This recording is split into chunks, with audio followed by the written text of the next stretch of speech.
você já ouviu falar em ransomware? No podcast Mundo Digital de hoje, nós vamos aprender o que vem a ser esse código malicioso e quais os impactos que ele pode representar para a sua empresa e na sua vida.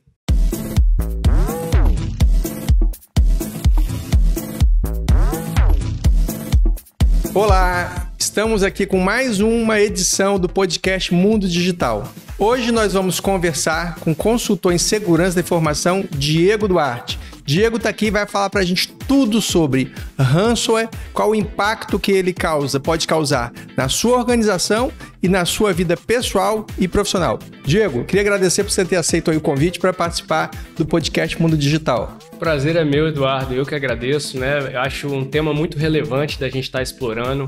Acho legal, agradeço a oportunidade da gente estar podendo bater esse papo aqui e podendo contribuir um pouquinho sobre o assunto. Legal. Então, para a gente começar, o nosso público quer saber o que vem a ser o ransomware, que tanto se fala, né, nos últimos anos, vamos colocar aí nos últimos 5 anos principalmente. A gente ouve muitos ataques maciços no Brasil inteiro, inclusive o Brasil se destaca como um dos principais alvos desses códigos maliciosos, e o nosso público quer saber o que vem a ser o ransomware, qual é o impacto que ele pode causar. Vamos lá. Em primeiro lugar, né, não só ele vem sendo muito explorado e muito falado ultimamente, mas vem deixando muitas empresas de cabelo em pé, né? Muitos gestores da área de segurança, alta gestão também de companhias, porque ele vem trazendo muitos prejuízos. O que seria um ransomware?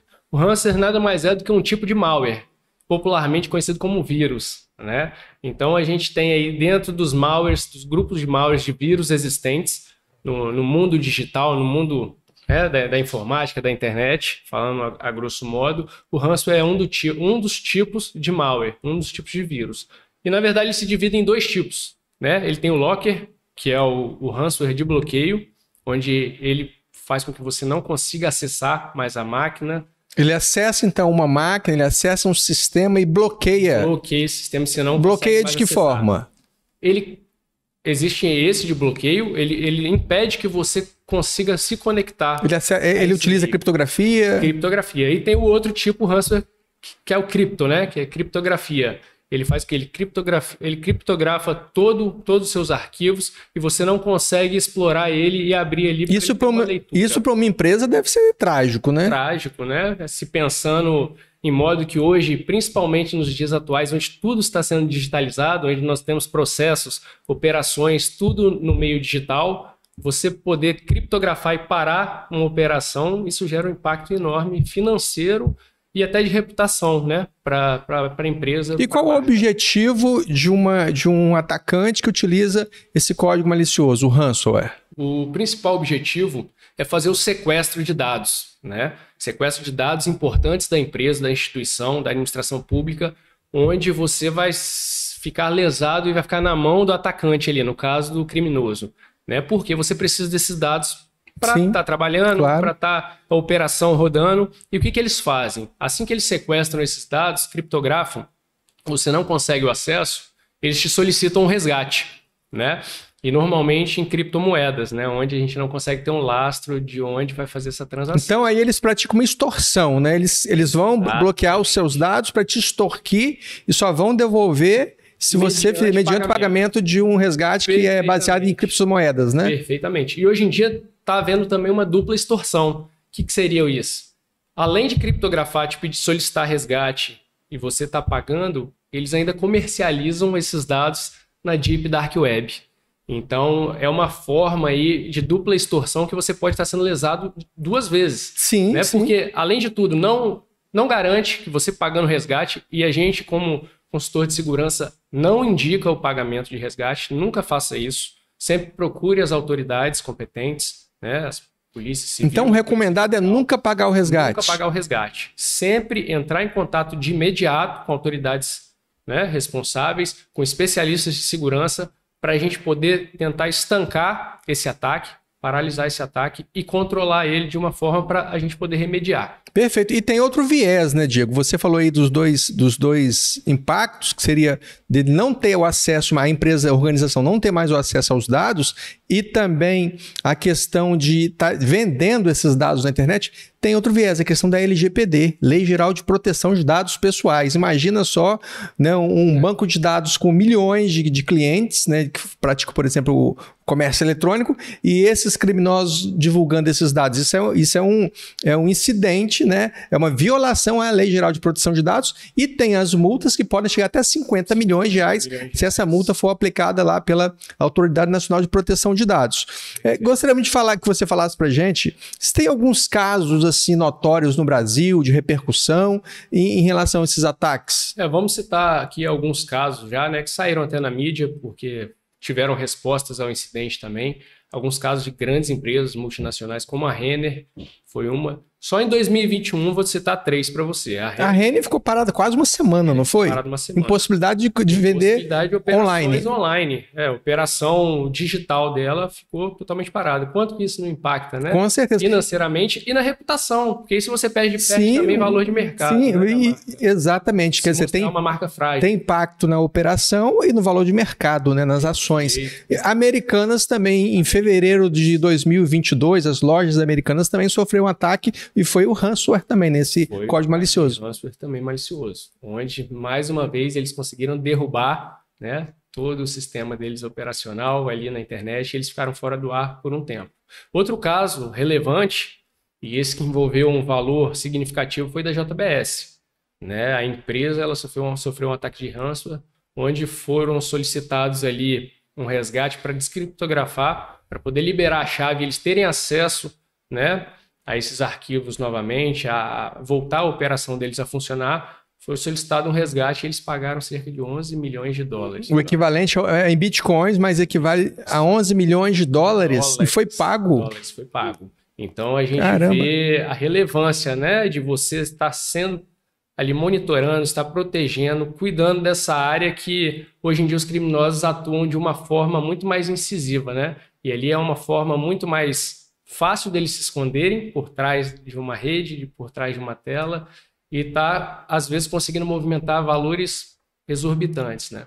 Então, o quanto isso não impacta numa grande empresa? Para eles pagarem cerca de 11 milhões de dólares de resgate, quanto que não seria o prejuízo de uma operação parada um dia, uma semana, um mês? Sim, Diego, e também o setor público também tem sido alvo desses códigos maliciosos, né, do ransomware, né? Tivemos em 2021 um ataque ao Ministério da Saúde, né? As pessoas ficaram no Brasil inteiro até por alguns dias em possibilidade de fazer as marcações de consultas e também de vacinação, o agendamento da vacinação. Eles também visam muito o setor público? Perfeito, Eduardo. Hoje, na verdade, um dos pontos focais desses criminosos cibernéticos é a administração pública, né? Porque eles enxergam que a administração pública ainda engatinha muito na área de segurança. A gente vê, eu tenho acompanhado, tenho rodado, né, muitos estados analisando isso na administração pública e vejo como a maturidade ainda é pequena para a área de segurança. Eu vejo, por exemplo, até vale um ponto ressaltar aqui, né? E dar parabéns para você, que vem trazendo esse assunto à tona, é um entusiasta e entende do assunto, e como o Espírito Santo está à frente de muitos estados nesse quesito na área de segurança. Ainda tem muito a caminhar, a gente vê ainda que precisa ter uma maturidade maior, precisa de estar instruindo colaboradores, precisa de estar adquirindo ferramentas de segurança, camadas de proteção, mas a gente já vê pelo menos uma iniciativa do governo do estado do Espírito Santo já em relação à segurança. Mas, como você citou, sim, é um ponto importante porque eles sabem também que a administração tem recurso, bastante recurso. Então, antigamente o ransomware começou ali no usuário final, né, ponto a ponto. E eles viram que isso não era vantajoso. Então, vamos atacar. Foi para as grandes organizações, né? Aproveitando esse ensejo que você falou aí da questão da maturidade, aí eu te pergunto, é possível se prevenir contra esses ataques? Com certeza, Eduardo. Eu acho que tudo começa de uma forma até simples, sem muito investimento, que são, né, as boas práticas de segurança, que a gente vê muito aí. A gente vê muitas empresas, né, investindo milhões de reais em camadas de proteção, em ferramentas, e esquece de fazer o básico, que é instruir ali o colaborador, dar treinamentos periódicos, né, cartilhas de segurança. Então, é forma de blindar ali quem é o principal vetor, que é o ser humano. O fator humano, né? Então, não basta só você investir em tecnologia, né? Em firewall, antivírus, proteções. Você tem que investir também no fator humano, tem que fazer conscientização dentro da organização, tem que preparar também. Geralmente, o ransomware ele ataca e explora vulnerabilidades tecnológicas e também vulnerabilidades humanas, né? Principalmente humanas, porque eles sabem que é o elo mais fraco, né? Então, por links, e-mails maliciosos, como a gente tem aí, né, a engenharia social, testes de phishing, onde eu vou mandar um e-mail para um colaborador me passando por outro colaborador de outro setor e você acaba clicando ali no link malicioso, no e-mail, ou enfim, ou emitindo, te mandando um boleto falso ali, que existe muito também casos de fraude nesse tipo. E eu acho que esse fator humano, assim que as empresas entenderem que ele é de suma importância, a gente já vai conseguir atingir uma maturidade muito maior relacionada à segurança. Então, a gente observa que ainda existe uma resistência muito grande em se investir em segurança da informação, né? Eles estão, os gestores, eles estão preocupados em quanto que ele vai dispor, quanto que ele vai ter que precisar para investir em segurança. Queria até levantar para você aqui, que eu andei pesquisando também o assunto, segundo o Instituto Gartner, né, que é um estudo reconhecido mundialmente, 85%, Diego, desses ataques ransomware poderiam ter sido evitados se investisse no fator de tecnologia. Por exemplo, se os sistemas estivessem atualizados, as pessoas esquecem de atualizar sistemas para estar fechando as brechas tecnológicas e também se estivessem devidamente configurados conforme recomenda o fabricante. Então, quando a gente leva para esse viés da tecnologia, existe muito esse vácuo aí de falta de atualização dos sistemas e também, além de atualização, de configuração adequada. Aí só para a gente fechar então, que o papo assim se estende bastante, a gente não tem muito tempo, só para a gente fechar então você conclui que é possível se proteger, o ataque você tem que estar preparado para uma resposta a incidente, porque é questão de tempo, né? É questão de tempo. A gente fala muito isso, que não é se vamos ser atacados, né? E sim quando seremos atacados. Então a gente precisa estar preparado para saber responder esse incidente ou evitá-lo, né? Então é essencial que a alta gestão, a administração pública comece a se conscientizar, comece a investir e ter um olhar muito claro assim, para a área de segurança, porque realmente isso faz uma diferença grande, principalmente nos dias de hoje, onde tudo está no mundo digital. Perfeito. Se preparar tecnologicamente, né, com as ferramentas de proteção, de segurança de informação, e também investir no fator humano para conscientizar o fator humano para ele não ser aí uma vulnerabilidade a ser explorada pelos atacantes. Com certeza. Diego, então gostaria de agradecer a você mais uma vez aí por você ter sido muito solícito, ter aceitado aqui o nosso convite para participar do podcast Mundo Digital e parabéns aí pelo trabalho que você vem desenvolvendo também lá na Drophill, que vem acompanhando. Eu que agradeço, Eduardo, é um prazer mais uma vez estar falando aqui, batendo esse papo com você. Você que eu admiro muito no trabalho.